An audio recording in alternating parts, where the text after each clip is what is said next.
की AIच्या माध्यमातून अनेक व्हिडिओ येत असतात, डबिंग होत असतं. पण यावेळेला बंटी पाटील साहेबांनी हा व्हिडिओ प्रसारित केला, सांगितलं की नंबर 1 हा कुठलाही शासकीय व्यवहार नाही, नंबर 2 मला झालेल्या व्यवहाराची कुठली कल्पना नसताना टोलची पावती कुणी फाडली, आता त्यात गेलं तर बरंच मला काढता येते. एका मोठ्या नेत्याच्या मुलाचा व्हिडिओ होता, काय प्रेमाचा व्हिडिओ असू शकतो मुलांचा. यामध्ये हा व्हिडिओ हा डबिंग केलेला आहे.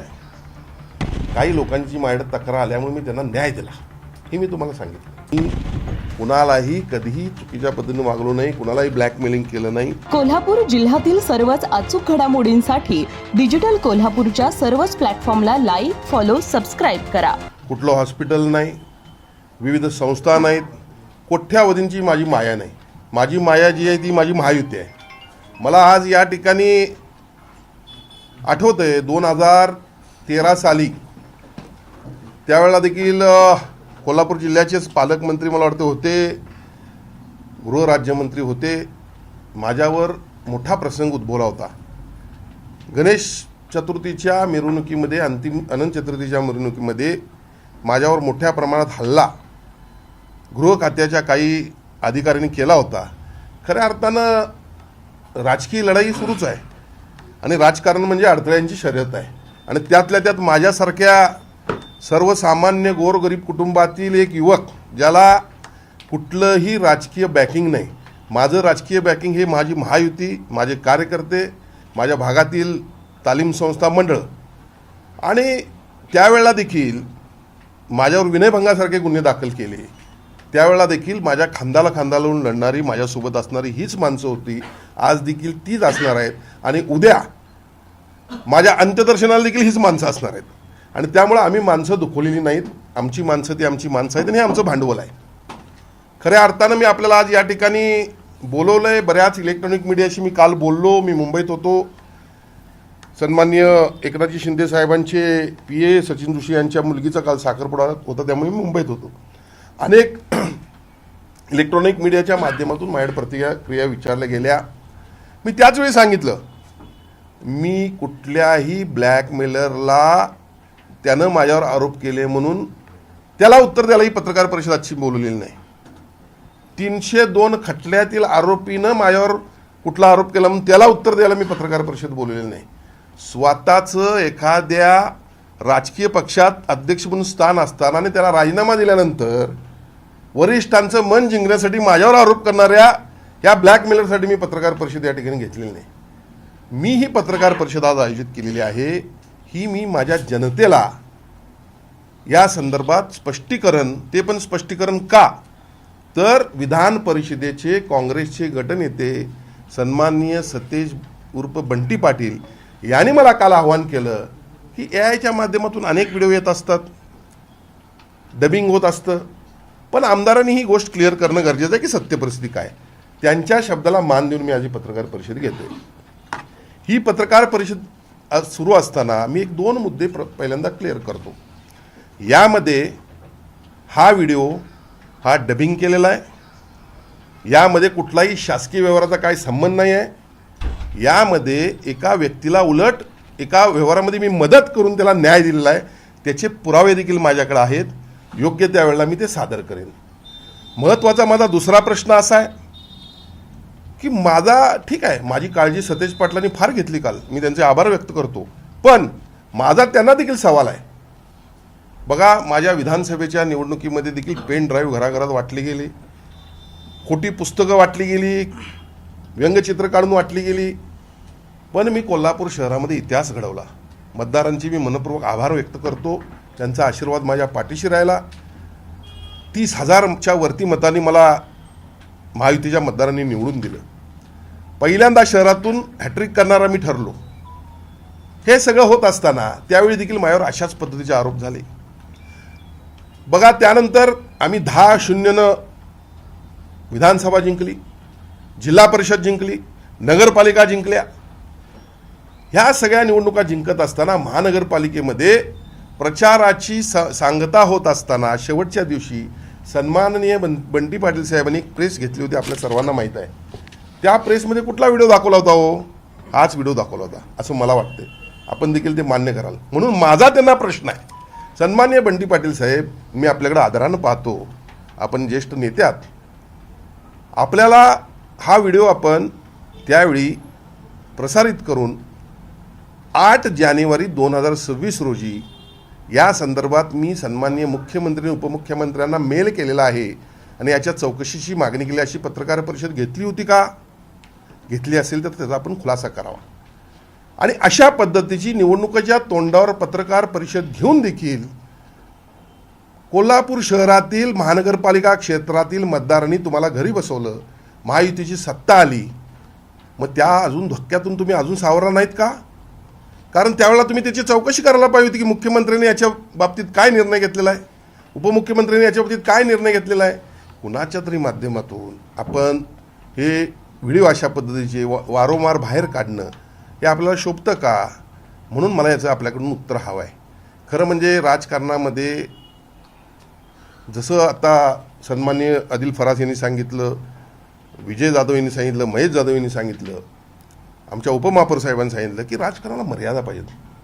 दुसऱ्याच्या घरावर दगडं मारत असताना स्वतःचा बंगला काचेचा असतो हे आपण तपासलं पाहिजे. खरं म्हणजे मला या खोलात जायचं नाही. माझ्याकडे देखील अनेक गोष्टी आहेत, गोष्टी आहेत. काही दिवसापूर्वी या ठिकाणी या ब्लॅकमेलरनं एका मोठ्या नेत्याच्या मुलाचा व्हिडिओ होता, काय प्रेमाचा व्हिडिओ असू शकतो मुलांचा, त्या व्हिडिओ त्याला मिळाल्यानंतर मोठ्या नेत्याला ब्लॅकमेल केलेला आहे. धक्कादायक गोष्ट तुम्हाला सांगतो, असे हे ब्लॅकमेलर या शहरामध्ये निर्माण होऊन द्यायचे आहेत का? खऱ्या अर्थानं मी जास्त या नालायक लोक या माणसावर बोलू इच्छित नाही, पण निश्चितपणे बंटी पाटील साहेब, आपण एक सभ्य राजकारणी आहात. सातत्यानं तेच व्हिडिओ आपण समोर आणायचे, आमची बदनामी करायची, हे तुम्हाला शोभतं का? तुमच्या बाबतीत देखील अनेक प्रकरणं आमच्याकडे येत असतात, अनेक व्हिडिओ असतात, पण निश्चितपणे ह्या गोष्टीचा सभ्य राजकारण्यांनी विचार करणं गरजेचं. आणि दुर्दैवानं असं आहे की खोटे व्हिडिओ हे फास्ट पळत असतात. खोटे व्हिडिओ फास्ट कसे पळतात तुम्ही म्हणाल, खोटे कसे? अजितदादांनी सुप्रिया सुळेंच्या मुलीला जो आशीर्वाद दिला त्याचा व्हिडिओ तुम्ही ऐकला का? ऐकला ना? डबिंग काही करू शकतात. यामध्ये मी सायबर क्राईमला याची तक्रार दिलेली आहे आणि हा व्हिडिओ कुणी केला, कसा केला, याच्यावरती कारवाई झाली पाहिजे, ही माझी भूमिका आहे.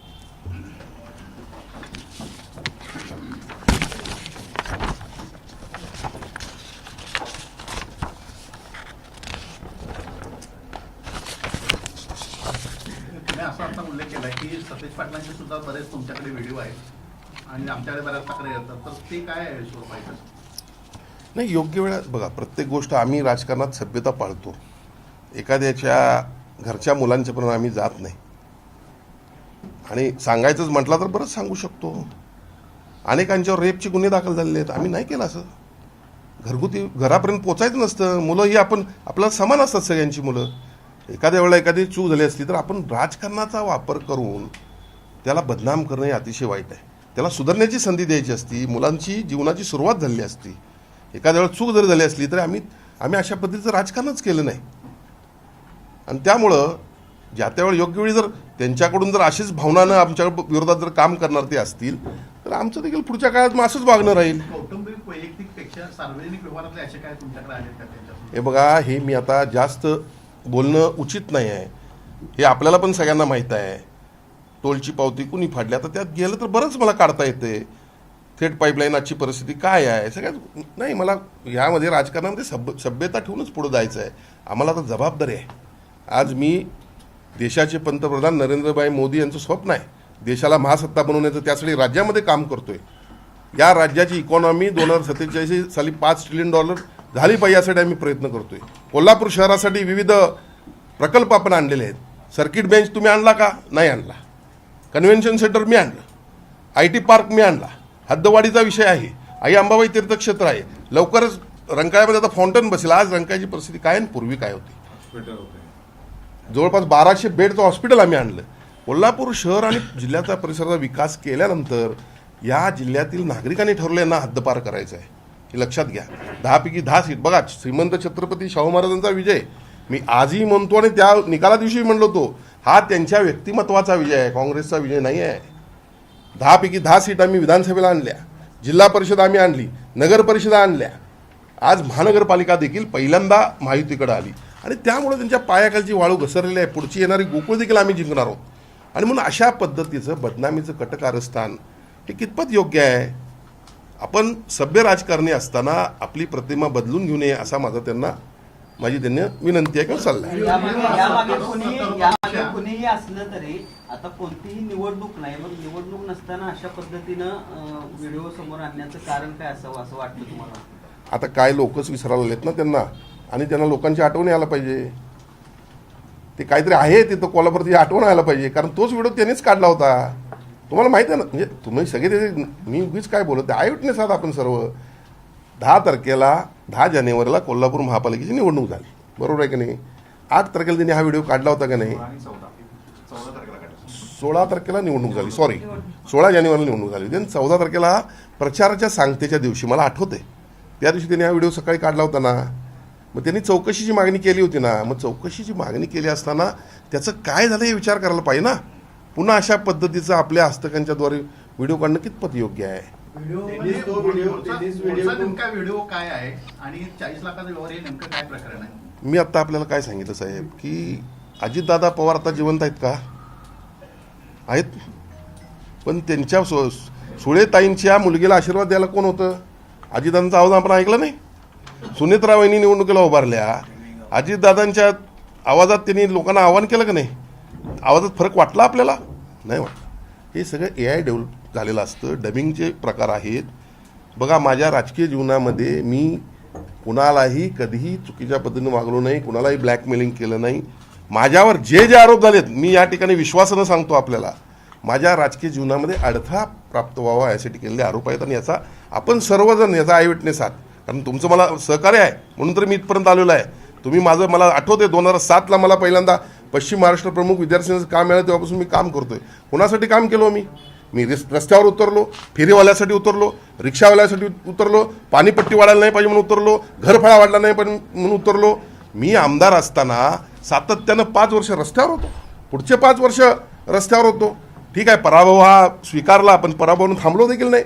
परत 5 वर्ष काम केलं, परत मला लोकांनी 30,000 मतांनी निवडून दिलं. असं असताना अशा पद्धतीची बदनामी करणं कितपत योग्य आहे? आणि म्हणून हे सगळं षडयंत्र जे आहे, बघा, जनता मतदार सुज्ञ आहेत, हे सगळं कळत असतं. लोकांच्यातूनच अनेक प्रतिक्रिया आहेत, आपल्याला देखील मिळत असतील. आणि हे सगळं कुठंतरी थांबलं पाहिजे अशी माझी अपेक्षा. आणि परत या गोष्टीला मी त्यांनी काही आरोप करून घेतले, याला उत्तर देणार नाही. खरं म्हणजे मी त्यांनी आव्हान केलं म्हणून उत्तर द्यायला होतं. आज मी स्वतः याला कुठलंही उत्तर देणार नाही. जे काही कायदेशीर प्रक्रिया आहेत ते आम्ही पूर्ण करणार आहोत.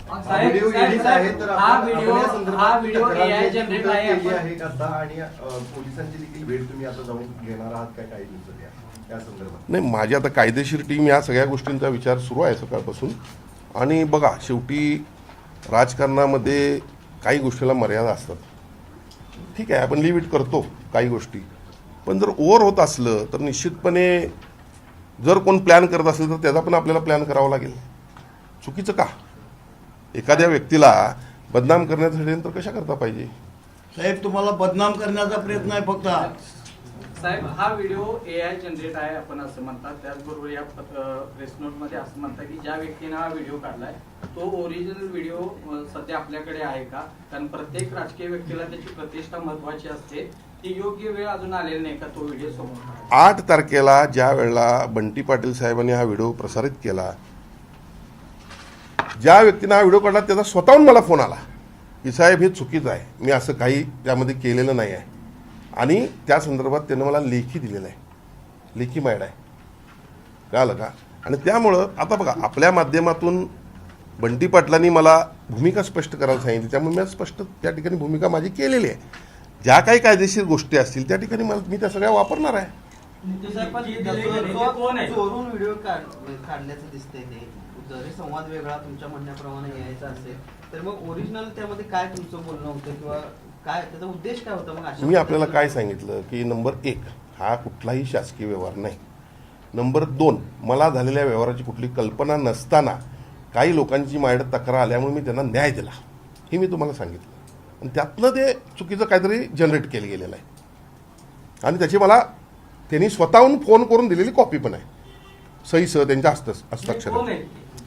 हे कोण विचारलं आहे? आपण विचारताय मला कोण आहे? मी ते कायदेशीर प्रक्रियेच्या वेळी न्यायालयात बोलतो ना, न्यायालयात सांगेन ना मी. सतीश पाटलांनी तो व्हिडिओ निवडणुकीच्या म्हणजे मतदानाच्या आदल्या दिवशी काही पोस्ट केला होता, पत्रकार परिषद दाखवला होता असं सांगितलं आणि तो होताच तशा पद्धतीचा. मात्र त्यांनी तो संपूर्ण व्हिडिओ पोस्ट केला नाही का आणि हाच व्हिडिओ पुन्हा आता पुढे जाऊन मला या पत्रकार परिषदेचा उद्देशच असा आहे की मर्यादा ठेवली पाहिजे राजकारणामध्ये, मर्यादा ठेवली पाहिजे. आता कुठल्याही निवडणुकीमध्ये तुमचं काय चालत नाही, मग लोकांच्यामध्ये तुमची चर्चा राहावी म्हणून अशा पद्धतीचं काम करावं का?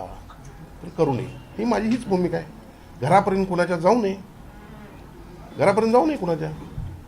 आपल्याला राजकारणामध्ये सभ्यता ठेवून मर्यादेनं राजकारण केलं पाहिजे. मी तुम्हाला तेच सांगितलं ना, अनेक गोष्टी मला काढता येतील, मला त्यांची व्यवसायांचे सगळं काढता येईल, मला थेट पाईपलाईन काढता येईल, मला 220 कोटी IRBचा प्रोजेक्ट काढता येईल. म्हणजे कोल्हापूर जिल्ह्यातील लोकांचं पूर्ण विरोध असताना जखमेवर मीठ चोळत त्यांनी टोलची पावती फाडलेलं काढता येईल. आणि ह्यामध्ये किती लोकांनी काय आरोप केलेले आहेत, काँग्रेसच्या आमदारांनी त्यांच्यावर काय आरोप केलेले आहेत, तत्कालीन नगरसेवक काय, पण ह्या काय गोष्टी आहेत ह्यामध्ये जायचं का सारखं सातत्यानं, एखाद्याची बदनामी करायची का? काय गरज नाही. आणि आम्ही ते सभ्यतेनं काम करणारी माणसं आहोत. गोव्यातल्या कॅसिनोचा जो व्हिडिओ व्हायरल केला होता, कॅसिनोच्या व्हिडिओमध्ये देखील व्हायरल केल्यानंतर त्यांच्याकडून खंडणीची मागणी झाली होती असं देखील काल क्षीरसागर ऋतुराज यांच्या पत्रकामध्ये पाहिलं आहे. ऋतुराजांनी ते पत्रक दिलेलं आहे. बघा, मी तुम्हाला काय सांगितलं, म्हातारी मेल्याचं दुःख नसावं काळ सुकावतो, एक म्हण आहे.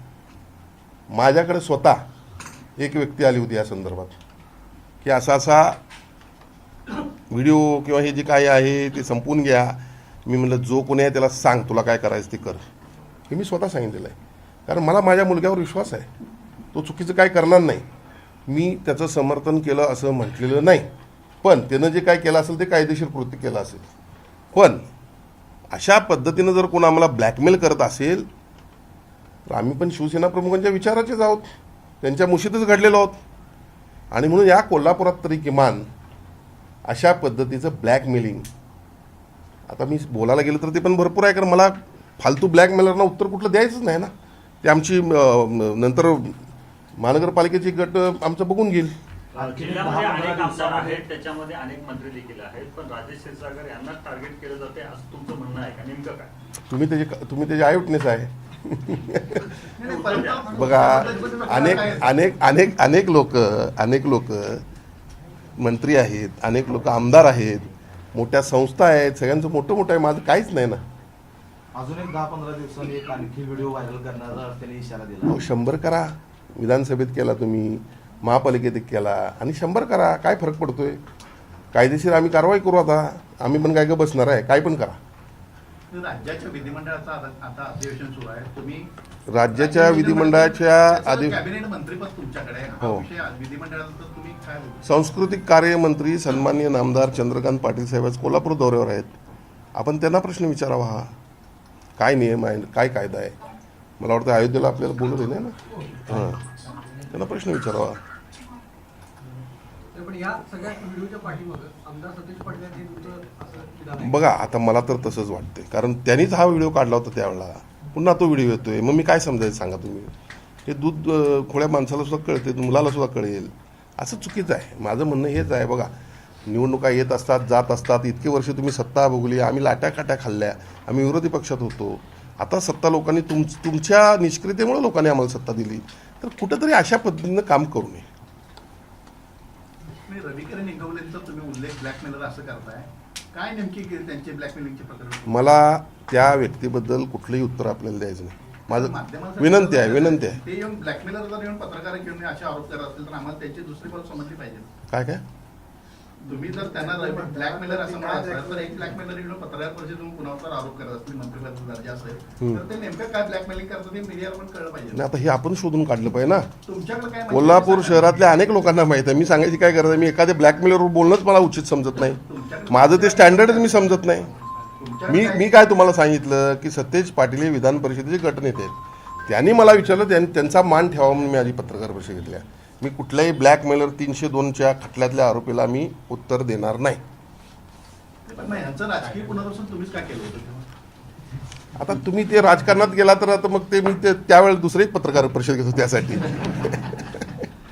आजची पत्रकार परिषद त्यासाठी नाही आहे.